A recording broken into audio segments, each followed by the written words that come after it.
Do you know what love birds talk with each other? ఎలా పరిచయం అయ్యావో తెలియదు, ఎలా దగ్గరయ్యామో తెలియదు, ఎలా ప్రేమని పంచుకున్నామో తెలియదు. కానీ నీ ప్రేమను చూశాను, నీ గుండె చప్పుడు విన్నాను. ఎప్పుడూ నీ గురించే ఆలోచన, ఎప్పుడూ నీతోనే ఉండాలనిపిస్తుంది. నీతో ఉండే కొద్దిసేపు కోసం ఎంతసేపు వెయిట్ చేస్తానో తెలుసా? ఇలా ఉంటాయండి వాళ్ళ కబుర్లు. సరే, ఆఖరి భాగంలోకి వెళ్ళిపోదాం. ఈ రోజుతో ప్రేమలేఖలు నవల ఫినిష్ చేస్తున్నాను. చాలా మంచి నవల చదివిన తృప్తి, చాలా హాయిగా అనిపిస్తోంది. Thank you for listening to this. David మార్చురీలో లత శవం గుర్తుపట్టాడు. నిర్జీవమైన ఆ ముఖం తదేకంగా చూస్తుంటే అతని పెదవుల మీద చిరునవ్వు కదిలింది. కళ్ళ నిండా నీళ్లు కమ్మాయి. బేబీ, చివరికి ఇప్పుడు కూడా నీ అలవాటే నెరవేర్చుకున్నావన్నమాట. చిన్నప్పటి నుంచి నువ్వు ఏ పని నాతో చెప్పి చేశావు? ప్రతిదీ చేసిన తర్వాత చెప్పేదానివి. చివరికి ఇందులో కూడా అంతే చేశావు. నాతో చెప్పకుండానే వెళ్ళిపోయావు. నేను ఎప్పట్లాగైనా చిన్నప్పటి నుంచి నీ తప్పులన్నిటినీ క్షమించినట్లే ఇది క్షమించాను. కానీ ఒక్కటే బాధ, మీ అమ్మకి ఇచ్చిన వాగ్దానం నిలుపుకోలేకపోయాను. నీకు పెళ్లి చెయ్యలేకపోయాను. అది ఒక్కటే నా బాధ. పక్కనున్న పోలీస్ అధికారి మెల్లగా అతని భుజం తట్టాడు. ఈ అమ్మాయి మీ అమ్మాయే కదూ? అవును సార్, మా అమ్మాయే. నా కూతురు, నా రక్తం, నా ప్రాణం. డేవిడ్ చేతి మీద చెయ్యి ఆనించుకుని భావావేశంతో చెప్పాడు. అతను బాగా తాగి ఉన్నాడు. కళ్ళు ఎర్రగా జ్యోతుల్లా ఉన్నాయి. కానీ అతని ప్రవర్తన మాత్రం ఎప్పటికంటే ఎంతో సభ్యతగా ఉంది. పోలీసు అడిగిన ప్రశ్నలన్నిటికీ ఆవేశంలోనైనా అత్యంత మర్యాదగా సమాధానాలు చెప్తున్నాడు అతను. పోలీస్ అధికారి అతని చెయ్యి పట్టుకుని సున్నితంగా యువతలకి తీసుకొచ్చాడు. మేము అడిగిన ప్రశ్నలన్నిటికీ దాపరికం లేకుండా సమాధానాలు చెప్తే మేము సాధ్యమైనంత త్వరలో మీ గుండెల్లో చిచ్చు పెట్టిన ఆ దుర్మార్గుడెవరో పట్టి మీ ముందు ఉంచుతాం. మీరు అడిగిన దానికి సరైన సమాధానాలే చెప్తాను. కానీ ఈ ప్రపంచంలో నా దృష్టిలో దుర్మార్గులు ఎవ్వరూ లేరు. అంతా ఆ దేవుని బిడ్డలే. నేనెవరిని ద్వేషించలేను. ఆ దయామయుడు నన్ను ఇలా ఈ లోకంలోకి పంపాడు అంటూ చెయ్యెత్తి క్రాస్ సరిచేసుకున్నాడు. పోలీసు అధికారి డేవిడ్ ధోరణి అంతా కూతురుపోయిన విచారంగా భావించి అంతగా పట్టించుకోలేదు. చూడండి, మీ అమ్మాయికి ఇలాంటి దుర్మరణం ప్రాప్తించిందంటే ఆ అమ్మాయికి తప్పకుండా ఎవరో గిట్టని వాళ్ళు ఉండి తీరాలి. ఆ అమ్మాయికి ఏ వ్యక్తితోనైనా విరోధం ఉండటం మీకు తెలుసా? తెలీదు. నాకు తెలిసినంత వరకు అలాంటి వాళ్ళెవరూ లేరు. మీ అమ్మాయికి బాయ్ ఫ్రెండ్స్ ఎవరైనా ఉన్నారా? లేరు అని మొన్నటి వరకు అనుకున్నాను. కానీ ఉన్నారని మీ రిపోర్ట్ రుజువు చేస్తోందిగా. మీ అమ్మాయి తెల్లదెప్పిన మనిషి అని మా రిపోర్ట్లో చూసే వరకు మీకు తెలీదా?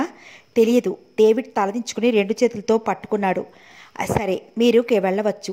సాధ్యమైనంత త్వరలో హంతకుణ్ణి పట్టుకుని శిక్ష పడేలా ప్రయత్నిస్తాం. డేవిడ్ చట్టుకున్న తలెత్తాడు. ఆవేశంగా అన్నాడు, నో సార్, నో, హంతకుడెవరో కాదు. మీరెక్కడో వెతకవలసిన అవసరం లేదు. ఇక్కడే ఉన్నాడు. What do you mean? మా అమ్మాయిని చంపిన ఆ హంతకుడు, ఆ అపరాధి మీ ముందే ఉన్నాడు. అతనెవరో కాదు సార్, నేనే. డేవిడ్ ఛాతీ మీద బలంగా చరుచుకున్నాడు. అరెస్ట్ మీ. నన్నే కాదు, పిల్లల్ని కని వాళ్ళని సరిగా పెంచలేక అదుపులో పెట్టలేని నాలాంటి అసమర్థులైన తల్లిదండ్రులందరినీ మీరు అరెస్ట్ చేయాలి. అసలైన అసమర్థులం మేము. కన్నబిడ్డలని చెప్పుకుని మమకారంతో అతి గారాబం చేసి వాళ్ళ వ్యక్తిత్వాన్ని కూని చేస్తున్న హంతకులం మేము. బిడ్డల్ని కన్నామని మురుస్తామే గాని ఆ బిడ్డలు ఈ సంఘంలో వ్యక్తులవుతారని, వాళ్ళు సరిగా పెంచి పెద్ద చేయాల్సిన బాధ్యత ఉందని గుర్తించుకోం. నా కూతురు ఈరోజు ఇలా అయిందంటే కారణం నేను. అరెస్ట్ మీ సార్, పనిష్ మీ. చేతులు చాచిన డేవిడ్ ఒక్కసారిగా ఏడ్చేశాడు. పోలీస్ అధికారులు సానుభూతిగా చూడటం మినహా ఇంకేం చెయ్యలేకపోయారు. సుజాత మాటిమాటికి వచ్చి గదిలో టైం చూస్తోంది. సుజాత మనసంతా వెర్రిగా ఆనందంగా ఉంది. రాత్రి మూర్తి దగ్గర నుంచి ఫోన్ వచ్చింది. రవి హైదరాబాద్ వస్తున్నాడని, ఇప్పుడే అతన్ని రైలు ఎక్కించి ఇంటికి వచ్చానని. అతను చెప్పిన వార్త విన్నప్పటి నుంచి సుజాత ఆనందానికి అవధులు లేకుండా పోయాయి. ఇన్నాళ్ళ నుంచి పడుతున్న వేదన నుంచి విముక్తి పొందినట్లుగా, మనసు విహంగంలాగా స్వేచ్ఛగా గాలిలో తేలిపోతున్నట్లుగా ఉంది. రాత్రంతా నిద్రపోలేదు.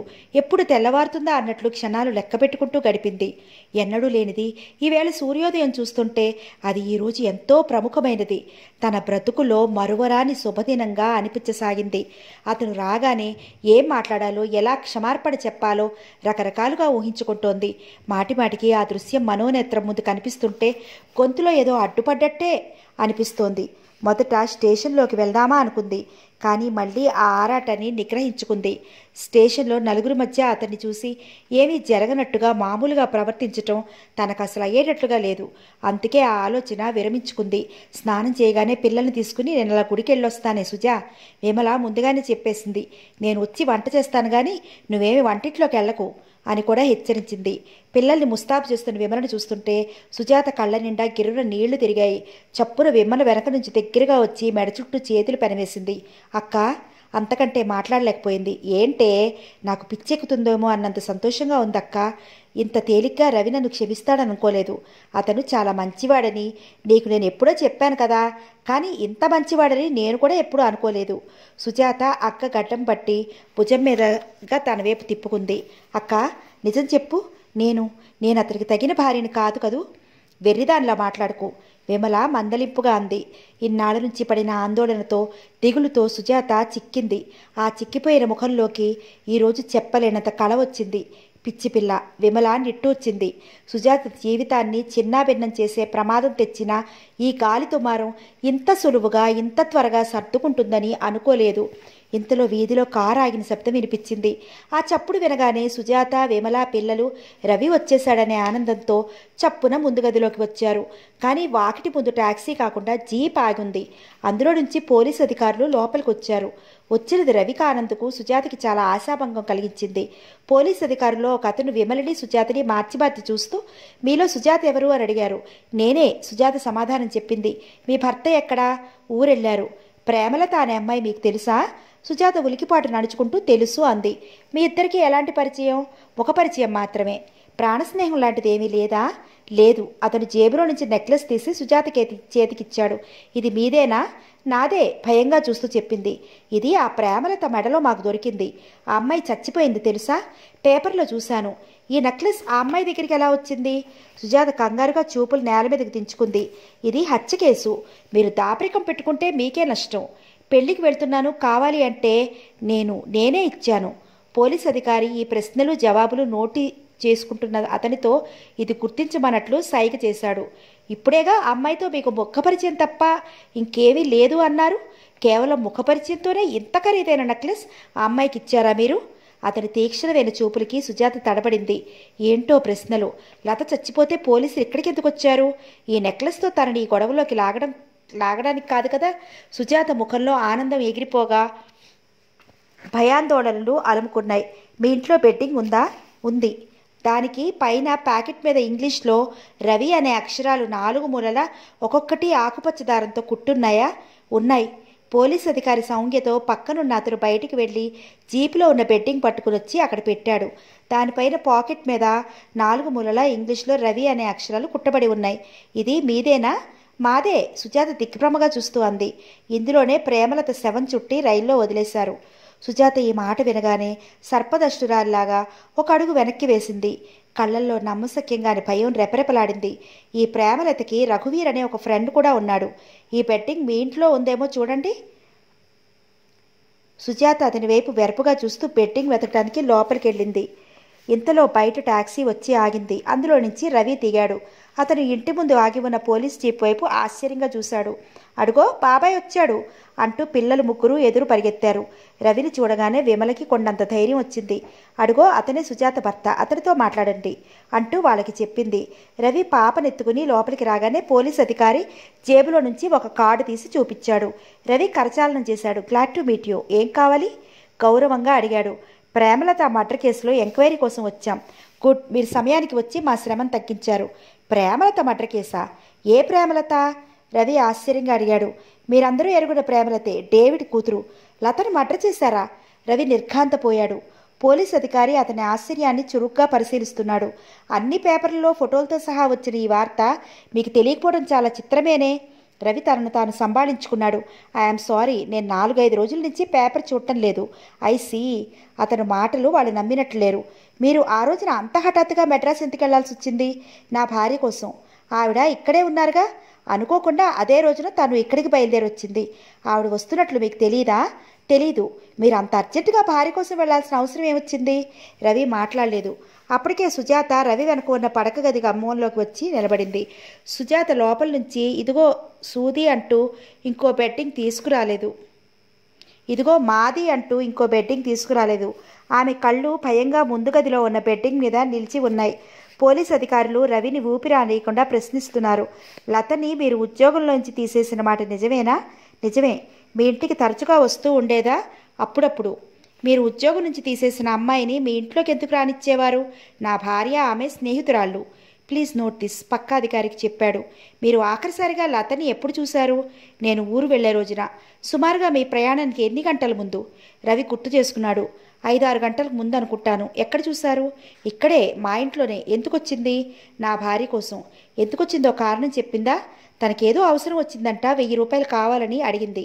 మీరిచ్చారా? లేదు. అంత డబ్బు అడిగిందంటే మీ దగ్గర చనువు ఉందన్నమాట. రవి మాట్లాడలేదు. మీ మధ్య ఉన్నది చనువా, స్పర్ధ? అతను రెట్టించాడు. ఏదీ లేదు. అబద్ధం. మీ ఆవిడ మదన్ అనే అతనికి రాసిన ప్రేమలేఖలు దగ్గర పెట్టుకుని లత మిమ్మల్ని బ్లాక్మెయిల్ చేస్తోంది. ఆ ధైర్యంతోనే అంత డబ్బు మిమ్మల్ని అడగటానికి వచ్చింది. కాదంటారా? రవి క్షణం ఆగాడు. నిస్సహాయంగా చూస్తూ ఎలాంటి తొట్టుపాటు లేకుండా సమాధానం చెప్పాడు. నిజమే, ఆ స్పర్ధ మా మధ్య ఉంది. కానీ ఆ అమ్మాయిని నేను హత్య చేయలేదు. ఆ రోజున ఘర్షణ పడ్డాం. ఇంట్లోంచి వెళ్ళిపోమని, మళ్ళీ మా గుమ్మం ఎక్కొద్దని అన్నాను. తను వెళ్ళిపోయింది. అంతకు తప్ప నాకేం తెలియదు. అయితే మీరు ఘర్షణ పడ్డట్టు ఒప్పుకుంటున్నారన్నమాట. జరిగిన సంగతి మీకు దాచకుండా చెప్పాను. అప్పటికే సుజాతకి కళ్ళు తిరిగిపోతున్నాయి. శరీరం తూలిపోతున్నట్లుగా అయింది. అక్క, విమలని చేయి చాస్తూ బేలగా పిలిచింది. విమల చప్పుకును పట్టుకోపోయినట్లయితే సుజాత నేల మీద పడిపోయేదే. విమల స్పృహ తప్పిన సుజాతని అతి కష్టం మీద తీసుకెళ్లి గదిలో మంచం మీద పడుకోబెట్టింది. పోలీస్ అధికారి రవితో అన్నాడు. మిస్టర్ రవి, ఆ రోజు సాయంత్రం మీ ఇంటికి వచ్చిందంటున్న లత మళ్ళీ ఎవరికీ కనిపించలేదు. మీరు ఊరు వెళ్ళటానికి చెప్పిన కారణం కూడా నమ్మదగ్గదిగా లేదు. లత శవం చుట్టిన ఈ బెడ్డింగ్ మీది. You are under arrest. నడవండి అన్నాడు. పోలీసులు రవిని తీసుకెళ్తుంటే పిల్లలు బెదిరిపోయారు. పాప విమల చేయి పట్టి లాగుతూ, అమ్మా, తప్పు చేస్తే పోలీసులు పట్టుకుపోతారని మమ్మల్ని తప్పు చేయొద్దంటావుగా. బాబాయ్ ఇప్పుడు ఏం తప్పు చేశాడే? పోలీసులు తీసుకెళ్తున్నారు అని అడిగింది. విమల పాపని విసుగ్గా అవతలికి నెట్టి ఫోన్ దగ్గరికి పరిగెత్తింది. మెడ్రాస్ మూర్తి నంబర్కి డయల్ చేసింది. అవతలుండి మూర్తి పలకగానే, ఏమండి, రవిని అరెస్ట్ చేశారండి. మీరు నుంచున్న పళంగా వచ్చేయండి. నాకు కాళ్ళు చేతులు ఆడటం లేదండి అంటూ వణుకుతున్న కంఠంతో చెప్పింది. నారాయణరావు గారు ఫోన్లో ఆదుర్తగా మాట్లాడుతున్నారు. ఏంటి, జామీను మీద వదలటం వీలు కాదంటున్నారా? 50,000 మా సంతకాలతో హామీలు కూడా తోసిపారేశాడా? ఇప్పుడేం చేద్దామంటారు? రవిని విడిపించడానికి ఇంకేదైనా మార్గం ఉందేమో చూడండి లాయర్ గారు. నేను మొన్ననే మీకు చెప్పాను. ఇప్పుడు ఇంకోసారి మళ్ళీ గట్టిగా చెప్తున్నాను. రవి హత్య చెయ్యడండి. అతన్ని ఈ ప్రమాదంలో నుంచి మీరు తప్పించాలి. ఎంత డబ్బు ఖర్చైనా సరే. నో, మీకు అలాంటి అపనమ్మకం ఏమాత్రం వద్దు. రవి సంగతి నాకు బాగా తెలుసండి. నేను అతన్ని పెంచిన తండ్రిని. అటు సూర్యుడు ఇటు ఉదయించాడు అన్నా నమ్ముతాను, కానీ రవి ఈ హత్య చేశాడంటే నేను నమ్మను. మీరు అనుభవం కలవారు, సమర్థులు. మీరు తప్పకుండా మా రవిని రక్షించగలరనే గంపెడంత ఆశతో ఈ బాధ్యత మీకు ఇచ్చాను. రవిని నేను పెంచిన బిడ్డ కాదండి, నా కన్నబెట్టే అనుకోండి. ఈ సహాయం చేసి మీరు నన్ను బ్రతికించాలి. సెంటిమెంట్ కాదు లాయర్ గారు. నా బాధ మీకు తెలియటం లేదు. రవి ఆ కటకటాల మధ్య నుంచి యువతలకి వచ్చే వరకు నాకు నిద్ర పట్టదు, మనశ్శాంతి ఉండదు. Thank you. అలాగేనండి. మీ మీద భరోసాతో మొండి ధైర్యం తెచ్చుకుంటున్నాను నేను. నారాయణరావు గారు ఫోన్ పెట్టేసి ఉస్సురంటున్నట్లుగా నుదిటి మీద అనుకున్న చిరుచెమటలు తుడుచుకున్నారు. భర్తకు మందు తీసుకొచ్చిన సుశీలమ్మ అక్కడే నిలబడి ఈ మాటలన్నీ వింటోంది. రవి అరెస్ట్ అయ్యాడనే వార్త విన్నప్పటి నుంచి నారాయణ గారు ఆకలి కొన్న బెబ్బులిలా తన ఆరోగ్యం సంగతి కూడా విస్మరించి అక్కడికి ఇక్కడికి ఆదుర్దాగా తిరుగుతున్నారు. రవి వెంటనే జామీన్ మీద విడిపించాలని ఆయన చేసిన ప్రయత్నాలన్నీ విఫలమయ్యాయి. రవిని విడిపించాలని ఆయన లాయగారి దగ్గర పరిగెడుతుంటే మొదటి క్షణంలోనే సుశీలమ్మ గారు అడ్డుపుల్ల వేసింది. మనకి ఎత్తుకొచ్చిన గొడవండి. ఏ పుట్లో ఏ పావుందో ఎవరికి తెలుసు? ఈ ఖోనీ కేసులో మీరు తలదొచ్చటం ఎందుకు అంది. నోరు ముయ్యవే. రవికి అంత ఆపదొస్తే మనకెందుకులే అంటున్నావా? నువ్వు అసలు మనిషివేనా? అతను వచ్చి ఆదుకోకపోతే మన ఫ్యాక్టరీ ఇలా నడిచేదా? ఆ రోజు మద్రాసులో అతను నెత్తిని వేసుకుని భరించకపోతే నీ పుత్రరత్నం ఇప్పుడు అలా టింగు రంగా అంటూ పెద్ద మనిషిలో తిరుగుతూ ఉండేవాడా? నీకు అతను చేసిన మంచి పని ఏం గుర్తుండదేంటి? ఏది గుర్తుండదేంటి? నీకంటే పశువులు నయం. అనండి, మీ చేత మాటలు పట్టడం నాకు ఇవాళ కొత్త. నోరు మూసుకుని వెళ్ళు. వెళ్ళి ఆ సుజాతను ఒకసారి చూసిరా, పాపం బెంబేలు పడిపోతోంది. ధైర్యం చెప్పడానికి ఆ అమ్మాయికి మనం తప్ప ఎవరున్నారు? సుశీలమ్మ గారికి ఒళ్ళు మండినట్లుగా అయింది. కొండంత మనిషి మీరు అండగా ఉండి అన్నీ చూస్తుంటే ఇంకెవరు కావాలి? మీరెళ్ళి ఓదార్చొచ్చారుగా, మళ్ళీ నేనెందుకు? నేనేమైనా ఆర్చేదాన్నా తీర్చేదాన్నా? నీకు బుద్ధి లేదే? ఇలాంటి బాధల్లో మగవాళ్ళ కంటే ఆడవాళ్ళ ఓదార్పే ఎక్కువ అవసరం. నా కర్మ, అది కూడా నేనే చెప్పాలి. అక్కడే ఉన్న మదన్ కల్పించుకున్నాడు. అమ్మా, నాన్నగారు చెప్పింది నిజమే, ఒకసారి వెళ్ళి సుజాతను చూసి రాకూడదు? నువ్వు ఒంటరిగా వెళ్ళలేనంటే నేను తోడొస్తాను అన్నాడు. ఎందుకో గాని ఎన్నడూ లేనిది ఆవిడ కొడుకు వైపు మిర్రిమిర్రి చూసింది. ఆవిడ సుజాతను చూడటానికి వెళ్ళనే లేదు. ఫోన్లో లాయర్ గారితో మాట్లాడి మంచం మీద కూలబడిన నారాయణరావు గారు భార్య అందించిన మందు తీసుకుంటూ ఈ పూటైనా సుజాతను చూడటానికి వెళ్ళవా అని అడిగాడు. లేదు అంది ఆవిడ ముక్తసరిగా. నీకు బుద్ధుందా లేదా? ఆ అమ్మాయి అంత కష్టంలో ఉంటే ఇప్పుడు కూడా నీ సాధింపులు మానవన్నమాట. నువ్వు అనండి ఆగారే, పశువుతో సమానం, అంతేగా మీరనే మాట. పశువులకు కూడా దయాదాక్షిణ్యాలు ఉంటాయే. నువ్వు పశువు కాదు, పాషాణానివి. అవును, పాషాణాన్నే. మీరు బయలుదేరారుగా ధర్మమూర్తులు, నవనీతం లాంటి మనసు గలవాళ్ళు. మీరు ఆ రవిని గురించి పట్టించుకోవటం మానేస్తారా, లేక నన్ను ఇంట్లోంచి వెళ్ళిపోమంటారా? డబ్బు ఖర్చయిపోతుందనేగా నీ ఏడుపు. ఏం చేసుకుంటావే ఈ డబ్బు? చస్తే మన వెంట పూచుకు పుల్ల కూడా రాదు. మీతో మాట్లాడే కంటే తల బద్దలు కొట్టుకుని చావటం నయం. ఆవిడ ఏడుస్తూ అక్కడి నుంచి వెళ్ళిపోయింది. చిచి, వెధవ మనుషులు, వెధవ జాతకాలు. సాటి మనుషులంటే జాలి కూడా లేదు. డబ్బో డబ్బో అని ఏడుస్తుంది. ఆయన విసుక్కున్నారు. అవతల గదిలోంచి ఏడుస్తున్న సుశీలమ్మ గారిని మదన్ ఊరుకోమ్మా అని సముదాయించడం వినిపిస్తూనే ఉంది. సుజా, ఏంటే ఈ మొండితనం? నువ్వు ఇలా అన్నం నీళ్లు మానేసి కృషిస్తూ కూర్చుంటే రవి విడుదలైపోతాడా? చేయవలసిన ప్రయత్నాలేవో మీ బావ నారాయణరావు గారు చేస్తూనే ఉన్నారు కదా. సుజాతని బలవంతంగా ఒక కప్పు హార్లిక్స్ తాగించడానికి ప్రయత్నం చేసి విఫలురాలైన విమల కోపం తెచ్చిపెట్టుకుంటూ అంది. రవి అరెస్ట్ అయినప్పటి నుంచి సుజాత మామూలు మనిషిలా లేదు. సుజాతకి ధైర్యం చెప్పడం, శాంతపరచడం విమలకి శక్తికి మించిన పని అయిపోతోంది. అన్నం తినదు, నిద్రపోదు, మెదలకుండా కూర్చుంటుంది. ఎవరైనా దగ్గరకు వచ్చి పలకరిస్తే ముఖం దించుకుని ఏడుస్తుంది.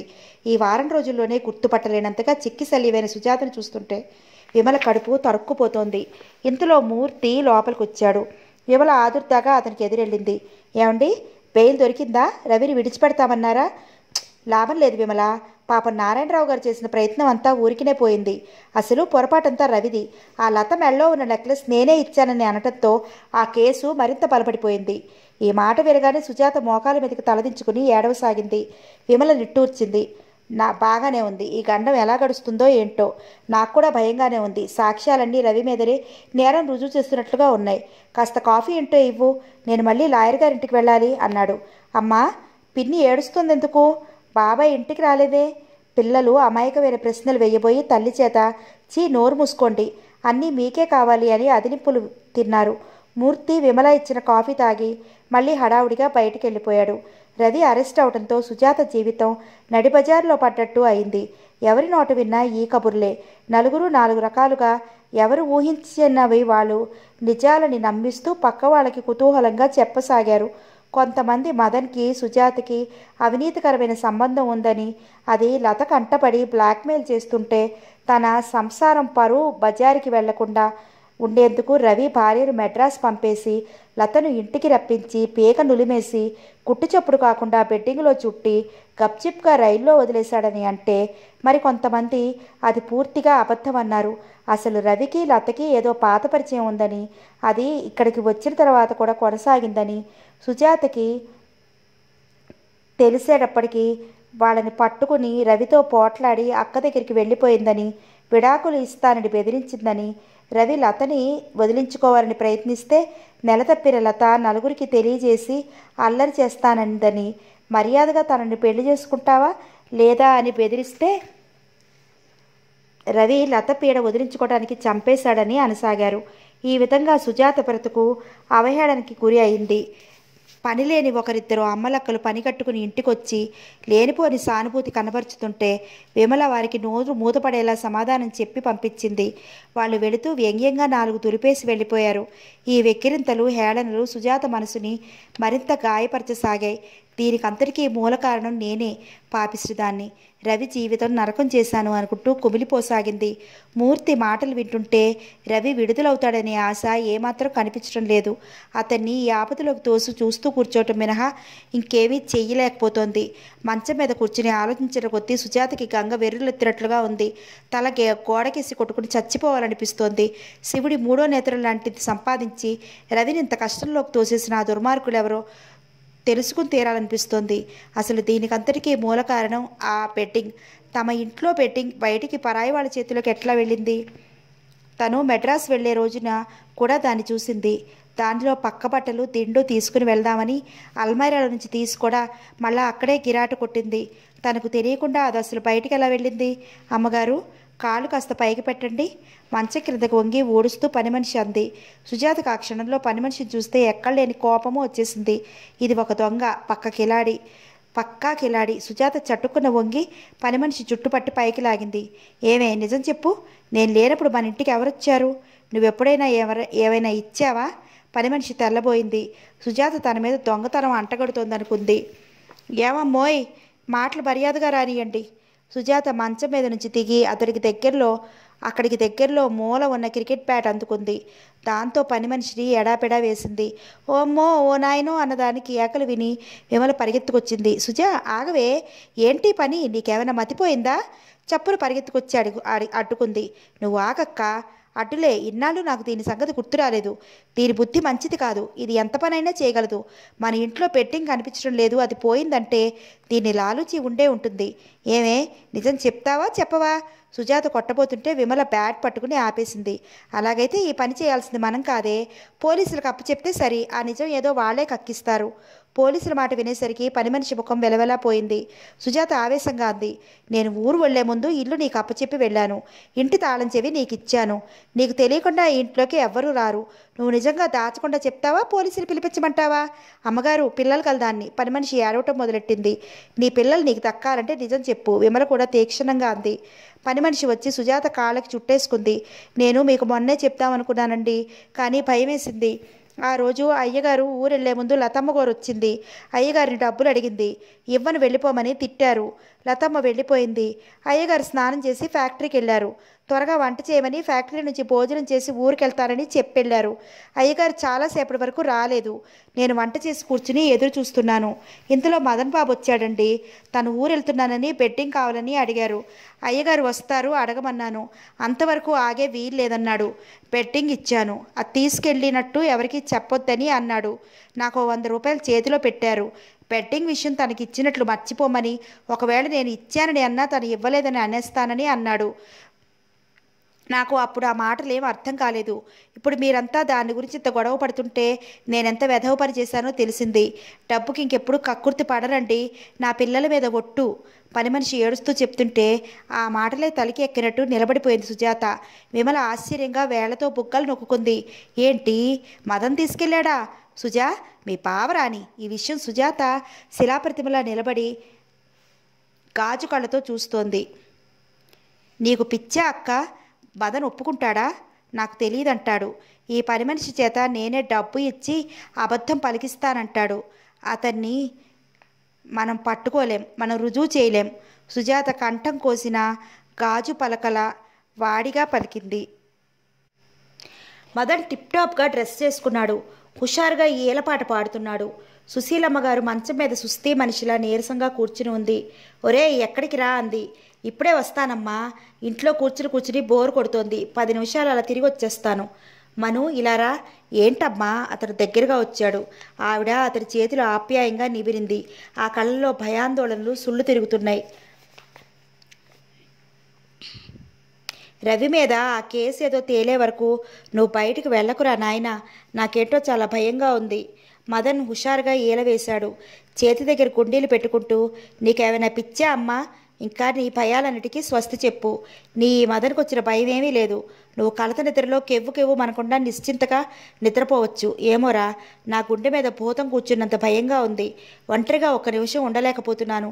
కళ్ళు మూసుకుంటే చాలు ఒళ్ళు జదరించే ఒళ్ళు జలధరించే కలలు వస్తున్నాయి. నిన్న రాత్రి అలా లేచి కూర్చుంటే నాన్నగారు ఏంటసలు ఏమైంది చెప్పమని గంటసేపు ఆరా తీశారు. ఆయన్ని సమాధానపరిచి ఏం లేదని నచ్చ చెప్పేసరికి నా తల ప్రాణం తోక్కొచ్చింది. నువ్వు మరీ కంగారు పడిపోతుంటే ఎదుటి వాళ్ళకి లేనిపోని అనుమానాలు వస్తాయి. ఈరోజు కోర్టులో జరిగిన ఆర్గ్యుమెంట్ గురించి నాన్న నీకు చెప్పలేదా? రవి నోరెత్తలేదనుకో చచ్చిన పాములా ఉన్నట్ట. అతనికి మరణశిక్ష పడటం ఖాయం అంటున్నారట. ఇవన్నీ నీకెవరు చెప్పారు? నా ఫ్రెండ్ గోవర్ధన్ చెప్పాడమ్మా. మా అమ్మకు ఒంట్లో బాగాలేదు, నేను ఇల్లు కదలటం లేదు, నువ్వు కాస్త కోర్టుకి వెళ్ళి అదేంటో ఫోన్ చేసి చెప్పమని అడిగాను. ప్రసన్నంగా ఉన్న మదన్ ముఖం చిట్లించాడు. నాన్నగారే న్యూసెన్స్ చేస్తున్నారమ్మా, పైకి అప్పీల్ చేస్తామంటున్నారు. ఎంత డబ్బైనా సరే ఆయన ఈ కేసును వదలరట. ఈయనొకరు మన ప్రాణానికి. ఆవిడ విసుక్కుంది. అసలు ఈ బాధంతా ఈయనతోనే వచ్చింది. అంత మంచి లాయర్ ఈయన పెట్టుకోకపోతే అది ఎప్పుడో తేలపోయేది. ఇది మనకి వచ్చిన భయం ఏమీ లేదమ్మా, నువ్వు కంగారు పడకు, హాయిగా ఈ పుస్తకం చదువుకో. పక్కనున్న భగవద్గీత తీసి ఆవిడ చేతిలో పెట్టి గుమ్మం వైపు రాబోతుంటే అక్కడ నారాయణరావు గారు నిలబడి కనిపించారు. తండ్రిని చూడగానే మదన్ తడబడ్డాడు. అతని ముఖంలో హుషారు ఎగిరిపోయింది. పెదవుల మీద ఈలపాట టక్కున ఆగిపోయింది. చూపులు కంగారుగా నేల మీద వాలిపోయాయి. నారాయణరావు గారు చూపులు కొడుకు మీదకి నిలిచాయి. ఎన్నడూ లేనిది ఆ చూపుల్లో కరుణ ఉట్టిపడుతోంది. ఎక్కడికి రా వెళ్తున్నావు? మదన్ తడబడినట్లుగా అన్నాడు. అమ్మకి ఈ పూట కాస్త కులాసాగా ఉంది నాన్న, మీరు కూడా ఇంటికి వచ్చారుగా, నేను కొద్దిసేపు అలా వెళ్ళొస్తాను. మదన్ వెళ్ళిపోతూ అన్నాడు. ఇదిగో ఆయన పిలిచారు. డబ్బేమైనా కావాలా? ఆగిపోయిన మదన్కి తన చెవులు తానే నమ్మలేనంతగా ఆశ్చర్యంగా అనిపించింది. తండ్రేనా ఈ మాట అనేది? నారాయణరావు గారి జేబులో నుంచి పర్స్ తీసి చేయి చాచారు. ఇందులో 2000 ఉన్నాయి. నా సుస్థితో మీ అమ్మ సుస్థితో నువ్వు ఈ మధ్య ఫ్రెండ్స్ సంగతే ఎత్తకుండా ఇంట్లోనే ఉంటున్నావుగా, ఇదిగో ఈ డబ్బు తీసుకుని నీ స్నేహితులతో పార్టీ చేసుకో. ఏంట్రా అలా చూస్తావు? డబ్బు తీసుకో. నానా మీరు నా అంతటి నేనే ఇస్తున్నానన్నా ఆశ్చర్యంగా ఉందా? ఈ బ్రతుకులో ఏది శాశ్వతం? ఏదీ కాదు. ఏ క్షణంలో ఏం జరుగుతుందో మనకి ఏదీ తెలీదు. మను, నాన్నగారు ఇస్తుంటే అలా చూస్తావే? డబ్బు తీసుకో. నేను నీకు చెప్పలేదు నువ్వు బుద్ధిగా ఉంటే నాకంటే ఎక్కువగా నిన్ను ఆయన ప్రేమిస్తారని? సుశీలమ్మ గారు ఆనందంగా అంది. మదన్ తండ్రి దగ్గరికి వచ్చాడు. పసిపిల్లోడు స్వీట్ కోసం చూసినట్లు ఆశగా ఆ డబ్బు వైపు చూశాడు. ఆ డబ్బు తీసుకున్నాడు. అతని ముఖంలో చెప్పలేనంత ఆనందం కనిపించింది. Thank you daddy, thank you చిన్నపిల్లవాళ్ళలాగే అన్నాడు. నీ మొహం, ఆ టై ఏంట్రా? ఆ నాట అలాగేనా వేసుకునేది? నారాయణరావు గారు కొడుకు బెళ్ళలో టై ముడి సరిచేశారు. మదన్ బుద్ధిమంతుల్లా తండ్రి ముందు నిలబడి టై సరిచేయించుకున్నాడు. వెళ్ళు, ఆయన కొడుకుని వదిలాడు. అతనికి పట్టలేనంత ఆనందంగా ఉంది. వెళ్లే ముందు చట్టుకున్న వెనక్కి తిరిగి తల్లి దగ్గరికి వచ్చాడు. మను, నువ్వెప్పుడూ ఇలా మీ నాన్నగారిని సంతోషపెట్టరా అందావిడ. అలాగే మమ్మీ, మిమ్మల్ని ఇక ఎప్పుడూ బాధ పెట్టను. ఇక స్నేహితులతో తిరిగి డబ్బు కూడా పాడు చేయను. చేతిలో డబ్బు చూపిస్తూ ఇది నా ఆఖరి పార్టీ అనుకో, స్నేహితులకి గుడ్ బై చెప్పేస్తాను. వెళ్తున్నాను మమ్మీ, నా కోసం చూడకు, నిద్రపో అనేసి వెళ్ళిపోయాడు. నారాయణరావు గారు వెళ్ళిపోతున్న కొడుకు వైపే చూస్తున్నారు. సుశీలమ్మ కళ్ళు తుడుచుకుంది. ఈరోజు నాకు చాలా హాయిగా ఉంది అంది. ఈ పూట నీ ఒంట్లో ఎలా ఉంది? ఆయన దగ్గరికి వచ్చారు. పర్వాలేదు. డాక్టర్ వచ్చెళ్ళాడా? ఆయన నీ కేసేమిటో అంతుపట్టడం లేదు, నువ్వు దేనికో చాలా భయపడుతున్నావని, ఇది నరాలకు సంబంధించిందని అన్నారు. నేను ఎన్నిసార్లు అడిగినా నువ్వు నీ మనసులో మాట చెప్పటం లేదు. అపే ఏం లేదండి, ఏదైనా ఉంటే మీకు కాక నేను ఇంకెవరికి చెప్తాను? ఆ మాట నువ్వు నిజంగా అంటున్నావా? మీ దగ్గర నేను ఎప్పుడైనా అబద్ధం ఆడానా? మరి మదన్ విషయంలో చాలాసార్లు చెప్పలేదా? గుర్తు తెచ్చుకో. ఆవిడ మాట్లాడలేదు. నువ్వు దేనికి బాధపడకపోతే నిద్ర కోసం ఇలా నిద్ర మాత్రలు ఎందుకు వేసుకుంటున్నావు? పగలు కూడా నిద్ర కోసం మాత్రం మింగాల్సిన అవసరం నీకేమొచ్చింది? ఏం రాలేదు, నన్ను ఇలా నిలదీయకండి. ఇంకేమైనా చెప్పండి. రవి సంగతి ఏమైంది? ఉరిశిక్ష పడుతుంది అంటున్నారా? నారాయణరావు గారు నిట్టూర్చారు. ప్రస్తుతం ధోరణి చూస్తే అలాగే ఉంది. చెట్టంతోడు చేతికి ఎదిగిన బిడ్డ అలా అయిపోతున్నాడంటే నాకు నిజంగా గుండెలో నొప్పి వస్తోందే. మీరు అలాంటివన్నీ పెట్టుకుని మనసు పాడు చేసుకోకండి. ఏం చేస్తాం? ఎందుకు, ఎవరి కర్మ ఆడది. రవి స్థితిలో మన మదనుంటే ఆవిడ అంతెత్తున ఎగిరిపడ్డట్టుగా చూసింది. కళ్ళు భయవిహ్వలంగా చూశాయి. అంత మాట అనకండి. అలాంటి పాడుబాట్లు మీ నోట్లోంచి పొరపాటుగా కూడా రానీయకండి అంది ఆవేశంగా. అందులో నేనన్న పొరపాటు ఏముంది? మాట వరుసకే నువ్వు ఇలా అయితే మదన్ ఒకవేళ రవి చోట్లో ఉంటే. ఆవిడ చేతులు రెండు చప్పుడయ్యేలా జోడించింది. మీకు మీ పెద్దలకి ఓ నమస్కారం. మదన్ సంగతి వదిలేయండి, ఇంకేమైనా చెప్పండి అంది. ఇంతలో పని మనిషి కాఫీ తెచ్చిచ్చింది. తాగు, కాస్త భయాందోళన తగ్గుతాయి. భార్య చేతికి కప్పు అందిస్తూ అన్నారాయన. అవును, ఇదేంటి చాలా వింతగా ఉంది? ఆయన కాఫీ తాగుతూ ఆలోచిస్తూ అన్నారు. ఏంటి? ఆవిడ మళ్ళీ ఉలికిపాటుగా అడిగింది. లత చచ్చిపోయింది, రవి అరెస్ట్ అయ్యాడు. సుజాతకి ఇంత బాధ వచ్చిపడింది. అయినా చలం కంటికి కనిపించకుండా పోయాడే, వాడు ఏమైనట్టు? పోలీసులకి లాయర్ గారికి ఇది పెద్ద అనుమానంగా ఉంది. సుశీలమ్మ గారి చేతిలో కాఫీ కప్పు తొడికిసలాడింది. మనకెలా తెలుస్తుందండి? మన మదన్కి వాడు ఆఖరిసారి ఎప్పుడు కనిపించాడో అడగటానికి పోలీసులు వస్తారట. ఆవిడ ముఖం వెలవెలాపోయింది. అన్నట్లు నీకు చెప్పటం మర్చిపోయాను. ఆయన జేబులోంచి ఒక చిన్న కాగితం పొట్లం తీశాడు. నిన్న పని మనిషి మదన్ గదిలో కార్పెట్ తీసి తులుపుతుంటే దానిలో నుండి ఈ రాయి క్రింద పడిందట. ఇది ఎవరిది? ఇలాంటిది నీ నగల్లో లేదనుకుంటా. ఆవిడ కళ్ళలో నిగ్రహించుకుంటున్న భయం, బెదురు తొంగి చూస్తున్నాయి. లేదు, ఆ లత మెడలో దొరికిన నెక్లెస్లో ఒక రాయి లేదు. ఇది కూడా ఇలాంటి చిన్న కెంపు రాయే. ఇది మనవాడి గదిలోకి ఎలా వచ్చింది? నాకంతా అయోమయంగా ఉంది. లత అసలు మన ఇంటికి రాలేదయ్యే. సుశీలమ్మ దానివైపే చూస్తోంది. ఆయన భార్య భుజం మీద చెయ్యి ఆనించాడు. సుశీల, ఏదైనా జరుగుంటే దాపరికం లేకుండా చెప్పేసే. ఆ విషయం ఏదో నా చేతులు దాటిపోకముందే, నేనేది చెయ్యలేని స్థితికి రాకముందే నన్ను తెలుసుకొని మదన్ గదిలో దొరికిన ఈ రాయి హఠాత్తుగా నువ్వు పడిన సుస్థి, రాత్రివేళల నిద్రలో పీడకలతో నువ్వు అరుస్తూ లేచి కూర్చోవటం, ఇవన్నీ కలిపి ఆలోచిస్తుంటే నాకేదో అనుమానంగా ఉంది. ఆవిడ భర్తని చూపులతో ఎదుర్కోలేక తడబాటుగా తలదించుకుంది. నా మీద మీకు నమ్మకం లేదా? ఇది మన జీవితాలకు సంబంధించిన సమస్య. ఆవిడిక భరించలేని దానిలా కూలిపోతున్నట్లుగా కుర్చీలో నుంచి లేచింది. ఏమండి? వణుకుతున్న కంఠంతో అన్న ఆవిడ మరుక్షణం ఆయన పాదాల దగ్గర కుప్ప కూలిపోయింది. సుజాత విమల బలవంతం మీద అప్పుడే స్నానం చేసి వచ్చింది. ఇక జడ వేసుకోవటానికి తలదూకుంటోంది. కొద్ది రోజులుగా నిద్ర శాంతి అనేది ఎరుగని ఆ ముఖం కళావిహీనంగా ఉంది. కళ్ళ కింద చారలు స్పష్టంగా కనిపిస్తున్నాయి. ఆ మనసులో ఆగకుండా అవిరామంగా వస్తున్న పెనుగాలులకి ఆ నాజూకైన హృదయం తట్టుకోలేనట్లుగా ఆ తనూలత మరింత చిక్కిపోయింది. విమల అల్లిక బుట్టలో పళ్ళు, కొబ్బరికాయ, పూల కడ్డీలు పెట్టుకుని అక్కడికి వచ్చింది. అదేమిటే, గంట నుంచి ఇలాగే ఉన్నావు, ఇంకా జడ వేసుకోనే లేదా? నేను వెయ్యనా అంది. వద్దక్క, నేను గుడికి రాను, నువ్వెళ్ళు. కాస్త మనశ్శాంతిగా ఉంటుందే సుజా, నా మాట విను, బయలుదేరు. ఏ దేవతలకి నేను ప్రార్థించదలుచుకోలేదు. నా దురదృష్టాన్ని ఎవరూ సరిదిద్దలేరు అంటుండగానే సుజాతకి కళ్ళ నిండా నీళ్లు తిరిగాయి. విమల ఆదుర్దాగా చెల్లెల దగ్గరికి వచ్చింది. నీకు ఈ పిచ్చితనమే వద్దన్నానా? అప్పుడే రవికి ఉరిశిక్ష పడినట్లే ఎందుకు అనుకుంటావు? నారాయణరావు గారు ఇంకా ప్రయత్నం చేస్తానని అంటున్నారుగా. ఆయన మొదటి నుంచి ప్రయత్నం చేస్తూనే ఉన్నారు. అక్క, నన్ను పెళ్లి చేసుకోకుండా ఉంటే రవి లక్షణంగా, హాయిగా, పిల్లా జల్లలతో సుఖంగా, నిండుగా నూరేళ్లు బ్రతికేవాడు కదూ. నేనే రాక్షసిని, బంగారం లాంటి అతని జీవితాన్ని పొట్టన పెట్టుకున్నాను. అబ్బబ్బా, నువ్వు ఈ ధోరణి మానేటట్లు లేవు. బావని లాయర్ గారు అర్జెంటుగా రమ్మనమని ఫోన్ చేస్తే వెళ్ళారు కదా, ఆయన్ని రాని. బెంబేలు పడకు, కష్టాలు వచ్చినప్పుడే ధైర్యంగా ఉండాలి. విమల అనునయంగా అంది. ధైర్యం? నీళ్లలో కొట్టుకుపోయే మనిషికి ఎవరైనా సహాయం చేస్తారు. సుడిగుండంలో చిక్కుకుని మునిగిపోయి చచ్చిపోతున్న వాళ్ళకి ఎవరేం సహాయం చేస్తారు? ఆ మనిషికి ధైర్యం ఎలా ఉంటుంది? సుజా, ఎలాంటి పరిస్థితుల్లో కూడా అదృష్టం అనేది ఒకటి ఉంటుంది. అది మొదటి నుంచి నాకు లేదమ్మా. నువ్వు గుడికి వస్తావా రావా? రాను, నువ్వెళ్ళు. విమల నిస్సహాయంగా చూసింది. ఈరోజు అమ్మవారికి పూజ చేయిస్తామని అనుకున్నాం కదే. నాకు దేవుడి మీద, అదృష్టం మీద, జీవితం మీద, అన్నింటి మీద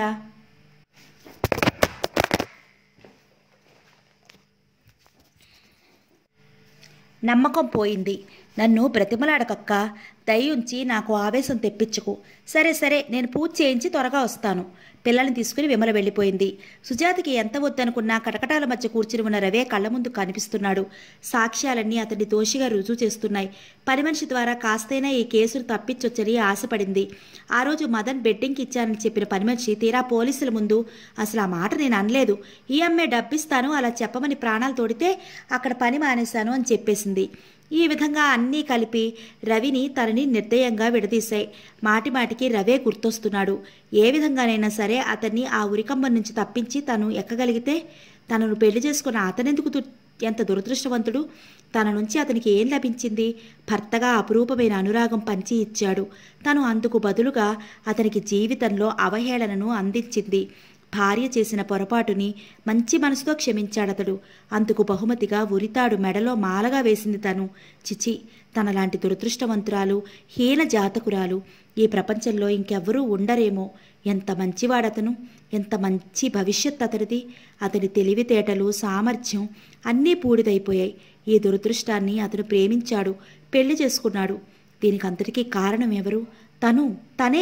తనే. సుజాత అద్దంలో తేరిపార చూస్తోంది.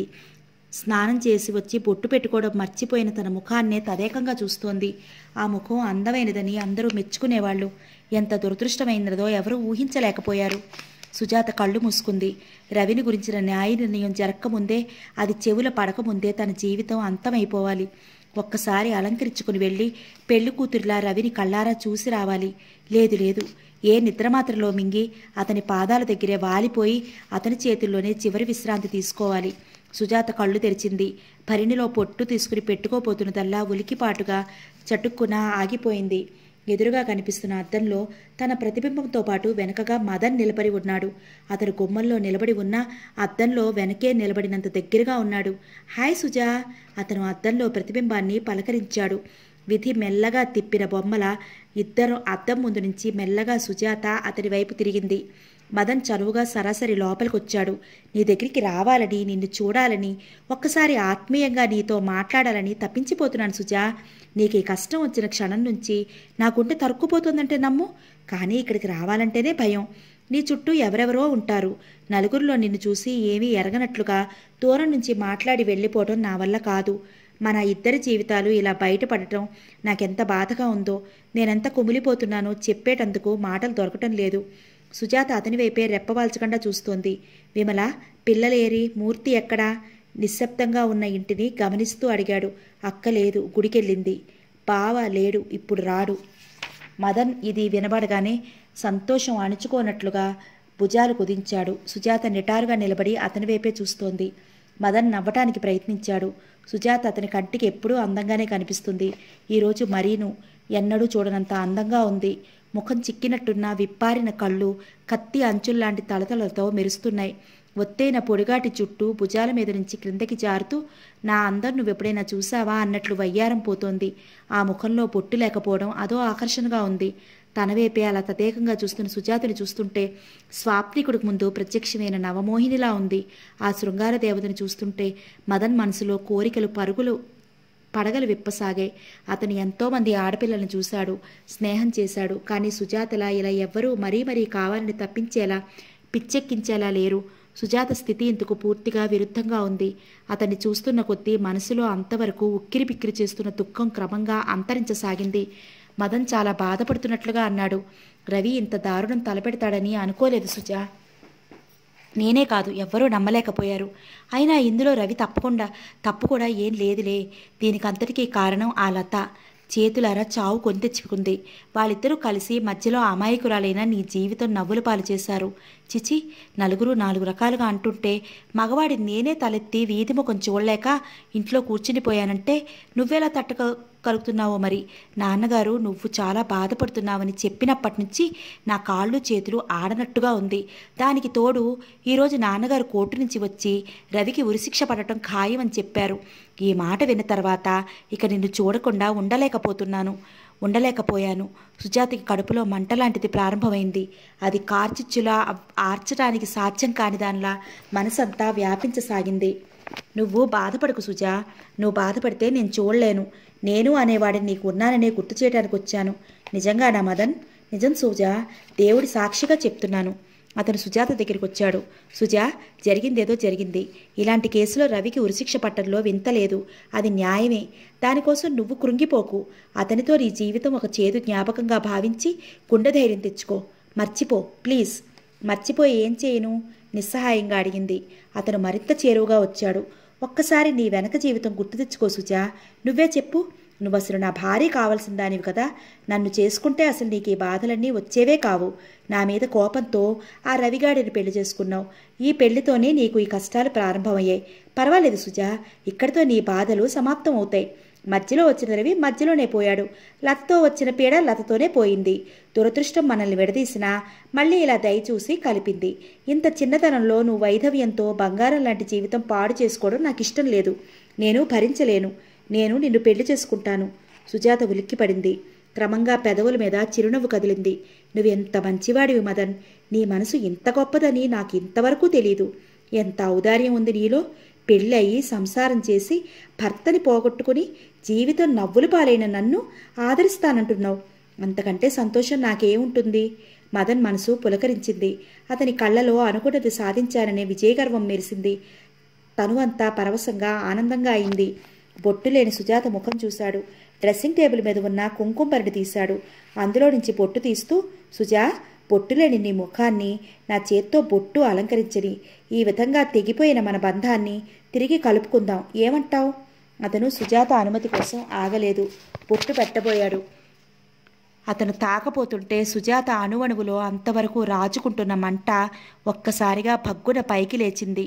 ఆ మంట అంతా 2 పెద్ద నాలికలుగా మారి ముందుకు సాగి అతన్ని చుట్టుముట్టినట్టుగా సుజాత 2 చేతులు అతని కంఠం గట్టిగా పట్టుకున్నాయి. ఎన్నాళ్ళ నుంచో సుజాత పడుతున్న మూగవేదన అంతా ఒక్కసారిగా పిచ్చి ఆవేశంగా మారి ఆ చేతులకి ఎక్కడలేని శక్తిని తెచ్చిపెట్టింది. నన్ను పెళ్లి చేసుకుంటావా? నువ్వు సుజాతకి ఏడుపొచ్చేసింది. ఆ ఏడుపుతో పాటు కసి కూడా వెల్లువలా పొంగింది. అతని కంఠం గట్టిగా నులుముతూ, నువ్వే ఇదంతా చేశావు. నువ్వు చెప్పినట్టు వినలేదని నా మీద కక్ష సాధించావు. రవిని నాకు దక్కకుండా చేశావు. మా సంసారం సర్వనాశనం చేశావు. నువ్వు ఇక్కడికి నా కోసం రాలేదు.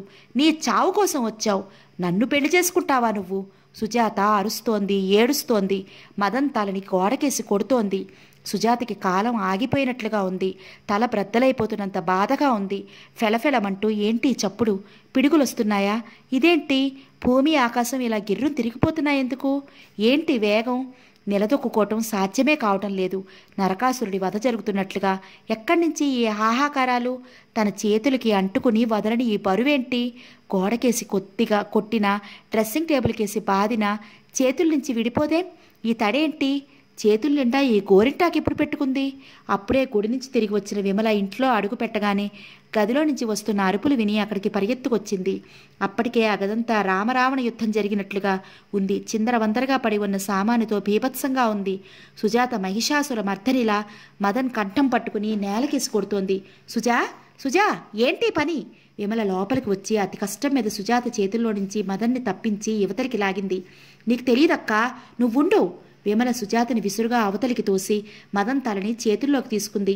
అప్పటికే తలకి దెబ్బ తగలడంతో రక్తం దారకడుతున్న మదన్ విమల చేతుల్లో స్పృహ తప్పి పడిపోయాడు. విమల భయపడిపోయింది. సుజా, ఎంత పని చేశావే నువ్వు? అతన్ని చంపేశావు అంది ఏడుస్తూ. ఆయాసంతో వగరుస్తున్న సుజాత కసిగా అతని వైపే చూస్తోంది. చంపేశానా? పీడా పోయింది. లేకపోతే నన్ను పెళ్లి చేసుకుంటాడు. బాగా బుద్ధి చెప్పాను. మళ్ళీ నోరెత్తకుండా చేశాను. ఇంతలో అక్కడికి మూర్తి, లాయర్ గారు వచ్చారు. వాళ్ళని చూడగానే సుజాత చరచరా ఉన్మాదినిలా ఎదురెళ్ళింది. ఏమండి, మీరే చెప్పండి. నా భర్తను నాకు దూరం చేసిన ఆ నీచుడిని నోరెత్తకుండా చేయటం తప్ప? సుజాతకి ఏడుపు వచ్చేసింది. ఇప్పుడు మీరంతా నన్ను హంతకి అంటారు, అంతేగా? అనండి, నాకేం భయం లేదు. రవి నేను హాయిగా ఉంటాం. సుజా, మూర్తి భయంగా సుజాత చేతిని పట్టుకున్నాడు. సుజా, ఇంకెక్కడ సుజాత బావా? చచ్చిపోయింది. ఆ దుర్మార్గుడు చంపేశాడు నన్ను. అయితేనే హాయిగా ఉంది. స్వర్గంలో రవి నేను సుఖంగా ఉంటాం అంటూ విరగబడి నవ్వసాగింది. అప్పటికే విమల దగ్గరికి వెళ్ళి మదన్ని పరీక్ష చేసిన లాయర్ గారు, మూర్తి, త్వరగా డాక్టర్ గారికి అంబులెన్స్ పంపించమని ఫోన్ చేయి అన్నాడు. మూర్తి కంగారుగా ఫోన్ వైపు వెళ్ళాడు. నారాయణరావు గారు కుర్చీలో కూర్చుని ఉన్నారు. సుశీలమ్మ గారు ఏడుస్తూ ఆయనతో పోట్లాడుతోంది. మీరేదో సాయం చేస్తారని, వాడిని ఇందులోంచి తప్పిస్తారని అనుకుంటే ఇలా చేస్తారా? ఒక్కగానొక్క బిడ్డే, వంశాంకురమే. ఏ కన్న తండ్రి అయినా ఇలా చేస్తాడా? అవునే, ఒకరికి కన్న తండ్రి అయితే ఇంకొకరికి పెంచిన తండ్రిని. ఇద్దరూ నాకళ్లే. మన మూలంగా అమాయకుడైన రవి ఉరికంబం ఎక్కుతుంటే చూస్తూ ఊరుకోమంటావా? మీరింత కఠినమైన వారిని అనుకోలేదండి. ధర్మం చాలా కఠినమైనదే. అందుకే నా వాడిని ఈరోజు అంత ప్రేమగా చూశారు. అడగకుండానే డబ్బిచ్చారు. చలాన్ని పోలీసులు పట్టుకున్నప్పుడే ఈ సంగతి చూచాయిగా తెలిసింది. దాన్ని నువ్వు రుజువు చేశావు. మీరెంతటి కసాయి మనుషులండి. ఈ మాట నాకు ముందే చెప్పుంటే నా బాబు నేను ఎటైనా వెళ్ళిపోయేవాళ్ళం. ఆవిడ ఏడవసాగింది. ఆయన లేచి వచ్చారు. భార్య తల మీద చెయ్యి వేసి నిమిరారు. ఆయన లేచి వచ్చారు. భార్య తల మీద చెయ్యి వేసి నిమిరారు. వాడంటే నీకొక్కదానికేనా ప్రేమ? నాకు లేదని కదూ నీ ఉద్దేశం? నీ ప్రేమ గారాబం పేరుతో కనిపిస్తుందే. నా ప్రేమకి క్రమశిక్షణ అనే తెర అడ్డుందే. కనీసం నా భయం అయినా ఉంటే వాడు బాగుపడతాడని భ్రమపడి ఆ ప్రేమని దాచుకున్నాను. మనకి ఒక్కడే బిడ్డ పుట్టడం మన దురదృష్టం. సుశీలమ్మగారు భర్తని పట్టుకుని ఏడ్చేసింది. ఏమండి, వాడు ఎక్కడున్నాడో ఒకసారి పిలిపించండి, కళ్ళారా చూసుకుంటాను. క్లబ్కి ఇప్పుడేగా ఫోన్ చేశాను, అక్కడికి వస్తే ఇంటికి రమ్మనమని చెప్పానుగా. మళ్ళీ ఒకసారి ఫోన్ చేయండి. నారాయణరావు గారు భార్యను వదిలి ఫోన్ దగ్గరికి రాబోతుంటే ఇంతలో అదే గణగణ మోగింది. హలో. ఆయన ఫోన్లో మాట్లాడటం మొదలుపెట్టిన 2 క్షణాల్లో ముఖం వివరణమైంది. ఏంటి, హాస్పిటల్లోనా? ఏమైంది? యాక్సిడెంటా? సుశీలమ్మగారు ఆదుర్దాగా దగ్గరికి వచ్చింది. సరే, నేను ఇప్పుడే వస్తున్నాను. ఆయన ఫోన్ పెట్టేశారు. మదన్ హాస్పిటల్లో ఉన్నాడట. మూర్తి ఫోన్ చేశాడు. దెబ్బలు బాగా తగిలాయట. నువ్వేం కంగారు పడకు, పద వెళ్దాం. ఆయన భార్య చుట్టూ చెయ్యి వేశాడు. ఆడపిల్ల మీద వ్యసనంతో అవినీతి జీవితం యథేచ్ఛగా గడిపిన మదన్ శరీరం సుఖరోగాల నిలయంలా ఉంది. అతనికి తగిలిన దెబ్బలు బలీనమైనవి కాకపోయినా వాటి నుంచి అతను కోలుకోలేకపోయాడు. తాను ఇక బ్రతకనని తెలుసుకున్న మదన్ మరణ వాంగ్మూలం ఇచ్చాడు. సుజాత తనని పెళ్లి చేసుకోకుండా అవమానపరిచిందనే కక్షతో ఆమె మీద పగ తీర్చుకోవడానికి సిద్ధమయ్యానని ఒప్పుకున్నాడు. లత ద్వారా సుజాత తనకి రాసిన ప్రేమలేఖల సహాయంతో ఆ భార్యాభర్తల మధ్య కార్చిచ్చు రగిలించి చివరికి లతను చంపి ఆ నేరం కూడా రవి మీదకి తోసేశానని అంగీకరించాడు. లతను తను కావాలని చంపలేదని, అది ఆవేశంలో అనుకోకుండా జరిగిపోయిన పని అన్నాడు. ఆ రోజున రవి చేత దెబ్బలు తిని ఇంటికి వెళ్ళి ఆవేశంతో అవమానంతో మదన్ ఉడికిపోతున్న సమయంలో బ్యాగ్ ఊపుకుంటూ లత టిక్ టాక్గా వచ్చింది. మదన్ లతతో కలిసి గడుపుతాడు కానీ లత ఇంటికి రావటం అతనికి ఇష్టం ఉండదు. ఇలా ఇంటికి రావద్దని నీకు ఎన్నిసార్లు చెప్పాను అన్నాడు చిరాగ్గా. రావాల్సిన అవసరం వచ్చింది కాబట్టి వచ్చాను అంది. ఏంటా అవసరం? డబ్బేనా? అతను డబ్బు తీసుకొచ్చి లత మీద పడేశాడు. ఇక వెళ్ళు. నేను డబ్బు కోసం రాలేదు అంది లత. మరి దేనికొచ్చావు? నీతో మాట్లాడాలి. ఏంటా మాటలు? నా మూడ్ బాలేదు అన్నాడతను. నా మూడ్ అంతకంటే బాలేదు. ఏంటి నీ గోల? త్వరగా చెప్పు. నాన్న చలంతో నా పెళ్లి ఖాయం చేశాడు ఏడుస్తూ చెప్పింది. చేసుకో, మంచిదేగా. ఇక తిరుగుళ్ళు బానే ఒక ఇంటిదానివవ్వు. నన్ను చలాన్ని పెళ్లి చేసుకోమంటున్నావా? ఏ, నీకు అంతకంటే మంచి మొగుడొస్తాడా? మదన్, నువ్వేమని చెప్పావు? సుజాతకి రవికి మధ్య రగడ లేవతీసి నీ పగ చల్లారిస్తే నన్ను పెళ్లి చేసుకుంటానని అనలేదు. నాన్సెన్స్. తాగిన మైకంలో మకాడు 1,00,000 వాగుతూ ఉంటాడు. అవన్నీ నిజమని నమ్మితే ఆ ఆడది గాడిదవుతుంది. మదన్, నన్ను వేరే పెళ్లి చేసుకోమని అంటున్నావా? కడుపులో పెరుగుతున్న ఈ బిడ్డకి చలం తండ్రి అని సరిపెట్టుకో. ఛీ! లత ఆవేశంగా లేచింది. అతను క్రూరంగా చూశాడు. నువ్వు మనిషివేనా? ఈసడింపుగా అంది. షటప్, అతిగా వాగకు. మగవాళ్ళతో తిరగనేర్చిన ఆడదానివి. ఆ మాత్రం జాగ్రత్త నీకు లేదంటే నేనెలా నమ్ముతాను? ఎవరితోనో తిరిగి అది నాకు అంటగట్టాలని చూస్తున్నావా? నేనెంత తెలివి తక్కువ వాడినేం కాదు. కావాలంటే డబ్బు తీసుకో. ఏ డాక్టర్ దగ్గరికి వెళ్ళి స్నేహితుడిగా అట్లా ఆదుకోమని ప్రాధేయపడు, ఒప్పుకుంటాను. చి, ఇంత నీచుడువని అనుకోలేదు. ఈ భయం నాకు ముందే ఉంది. అందుకే నీ దగ్గరికి రాకుండా సరాసరి సుజాత దగ్గరికి వెళ్ళాను. ఆ అమ్మాయిని బెదిరించి డబ్బు తీసుకుని ఆ పనే చేయాలనుకున్నాను. కానీ సుజాత లేదు. అయినా ఆ పాడు పని అసలు నేనెందుకు చేయాలి? మనం పెళ్లి చేసుకుందామని అనుకున్నాం, చేసుకుందాం. Don't talk nonsense. మదన్, మర్యాదగా ఈ పెళ్లికి ఒప్పుకో. కన్నీళ్లు కుక్కుని నువ్వు పెట్టిన బాధ మూగగా భరించడానికి అమాయకురాలిన సుజాత లాంటి దాన్ని కాదు నేను లతని. మగవాడి జుట్టు ఎలా పట్టుకోవాలో, ఎలా విసిరి కొట్టాలో బాగా తెలిసిన ప్రేమలతని. ఏడ్సావు. ఏం చేయగలవు నువ్వు? ఏం చేయగలనా? సరాసరి మీ నాన్న దగ్గరికి వెళ్తాను. మనం తిరిగిన ఊళ్ళల్లో ఏ హోటల్లో ఎన్నెన్ని రోజులు గడిపామో రుజువు చేస్తాను. నా కడుపులో పెరుగుతున్న ఈ బిడ్డ నీ బిడ్డేనని మీ నాన్న నమ్మి మన పెళ్లి జరిపించేలా చేస్తాను. బ్లాక్మెయిల్ చేస్తున్నావా? నువ్వు నేర్పిన విద్యేగా. మదన్ లతని చాచి కొట్టాడు. లత అతన్ని ఈడ్చి ఎడాపెడా కొట్టింది. మదన్ నిర్విణ్ణుడైపోయాడు. మర్యాద ఇచ్చి పుచ్చుకోవడం నేర్చుకో, హెచ్చరికగా అంది. ఇంతలో వాకిట్లో కారు ఆగిన శబ్దమైంది. మదన్ కంగారు పడ్డాడు. ఎవరో వచ్చినట్లున్నారు. గుడ్, రాణి అంది. ఇడియట్, నోరు మూసుకుని కూర్చోవలసిన కర్మ నాకు లేదు. ఈరోజు ఇదేదో తేల్చుకుంటే గానీ నేను ఇంటికి వెళ్ళను. వచ్చిన వాడు నీ స్నేహితులైతే నాకు మరీ మంచిది. మదన్ చప్పున కుడిచెయ్యి చాచి లత మెడ చుట్టూ వేసి బిగించాడు. లత అన్నంత పని చేసేటట్టుందని అతనికి భయం వేసింది. ఎడం చేత్తో లైట్ తీసేశాడు.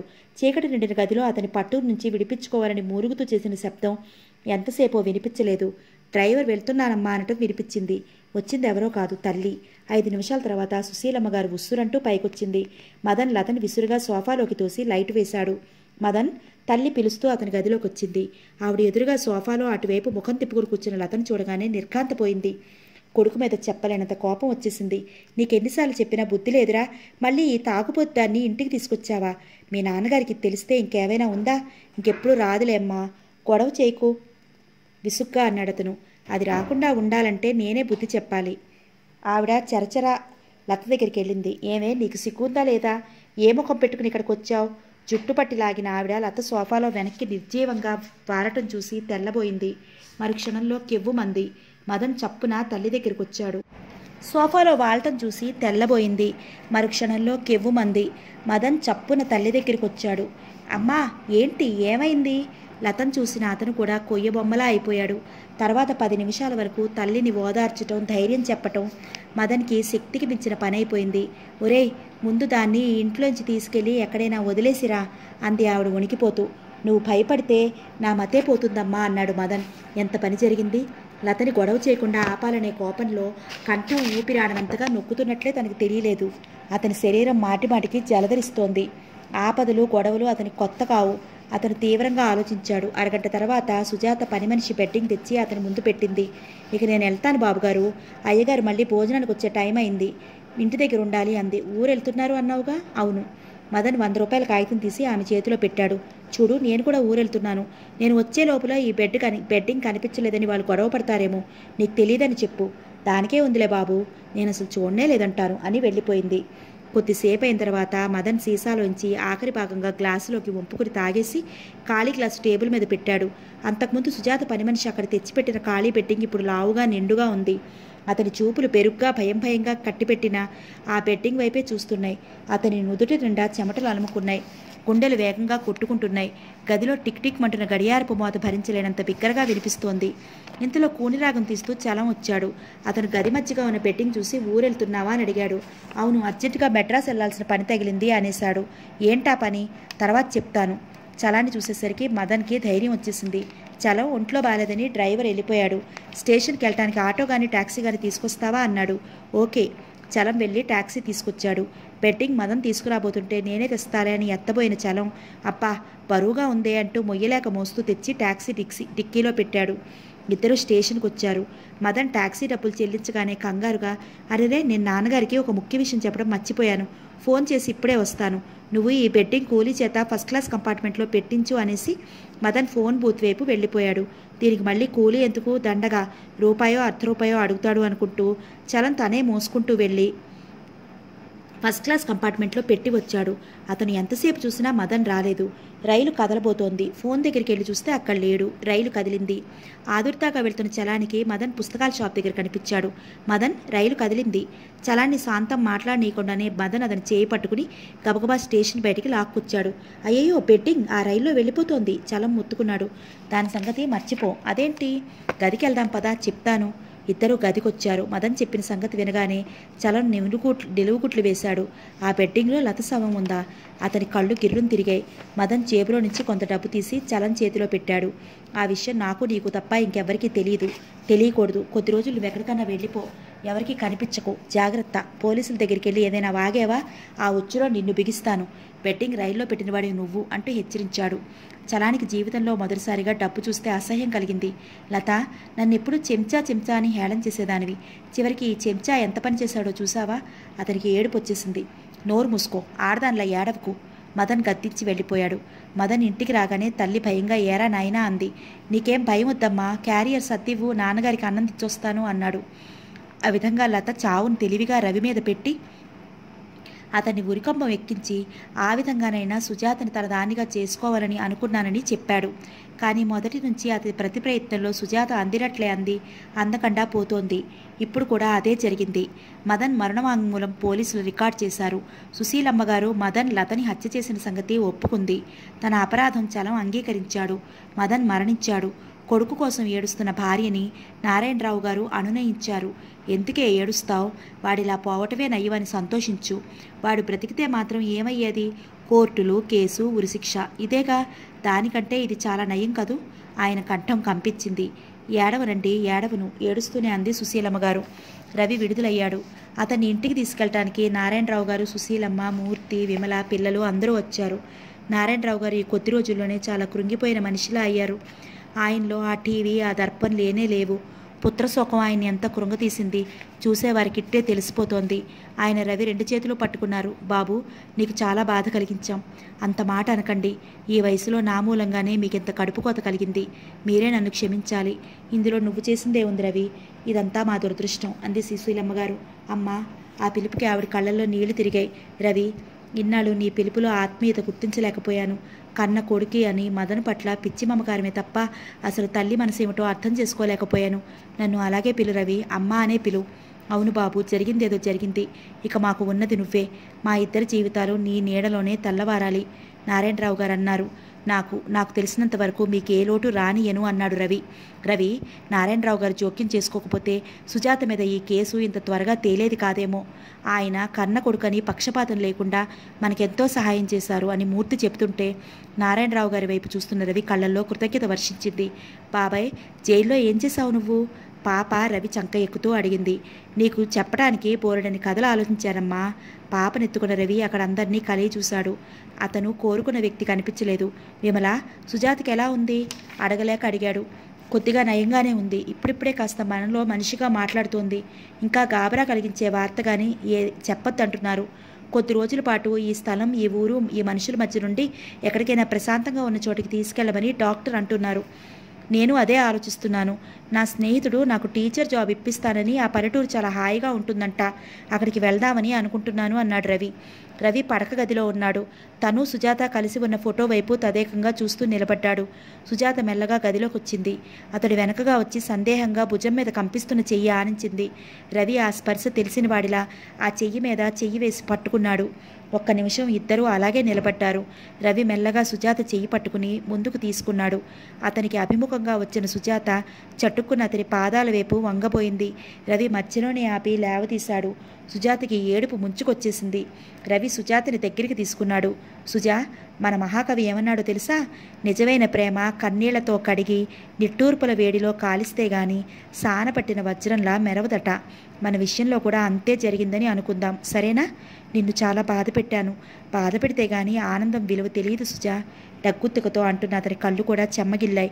సుజాత ఆర్తిగా అతన్ని హత్తుకుపోయింది. అతని కౌగిలిలో ఇమిడిపోయిన సుజాతకి ఆ కన్నీళ్లలో ఇన్నాళ్ళ నుంచి తను పడిన భయం, దిగులు, ఆవేదన అన్నీ కొట్టుకుపోతున్నట్లుగా మనసంతా శాంతిగా, హాయిగా అనిపించసాగింది.